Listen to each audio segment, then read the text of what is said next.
Doktor yuragim og'riydi doim, bo'g'zimga tiqiladi, havo yetishmagandek bo'ladi, hansirab qolaman. Mana shu yerim qisadi, doimiy yuragim og'rib turadi. Doktorga borib, mana bu ekigini qildirsam, yuragim yaxshi chiqadi. Bu nimadan bo'lishi mumkin? Degan savollar juda ko'p bo'ladi. Videoni oxirigacha sabr bilan ko'ramiz. Inshaalloh juda ko'p inson uchun foydali bo'ladi degan umiddaman. Buni oddiy yechimini aytaman.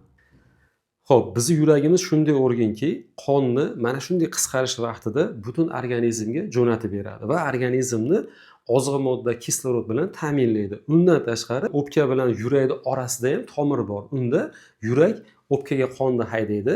Biz nafas olgan kislorod qonga o'tadi va o'ziga tortib oladi va kislorodga to'yingan qonni yana organizmga haydab beradi. Mana shu jarayonda agar insonda qon bosimi, ya'ni dalini ko'tariladigan bo'lsa, tasavvur qiling, xuddi shunday holat bo'ladi. Mana bu tonometrni guruchasi bu yurak. Mana bu esa tomir. Mana bu esa bizning organlarimiz. Endi yurak mana shu qisqarish jarayonida mana organlarga qonni haydab beradi. Mana ko'ryapsiz, qon kelyapti endi.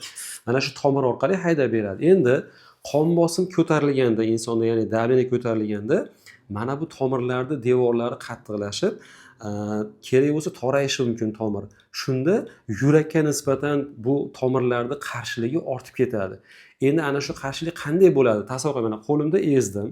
Buni endi qattiqroq ezishim kerak. Mana o'tmayapti. Oz miqdorda qon o'tyapti. Yurakda ham xuddi shunday holat bo'ladi. Endi mana shu ezgan holatda mana guruchlarni men ezishga qiynalyapman. Chunki buni to'sib qo'ydimda yoki teshigini kichraytirib qo'ydim.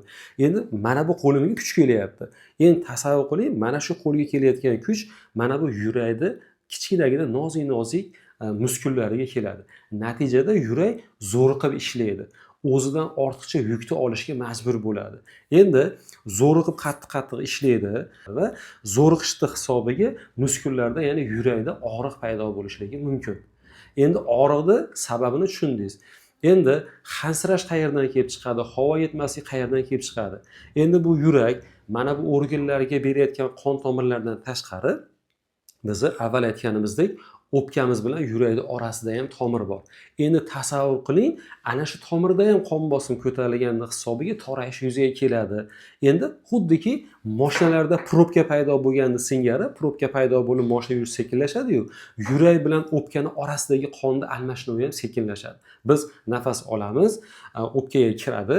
O'pkaga kirgan nafas, ya'ni kislorodimiz tomirga o'tadi, yurakka boradi qon orqali. Lekin ana shu jarayon sekinlashadi. Mana bu oradagi probkani hisobiga. Natijada insonda havo yetishmaslik, hansirash paydo bo'ladi. Hammalaringga Allohdan mukammal sog'lik tilagan holda videoyimni tamomlayman.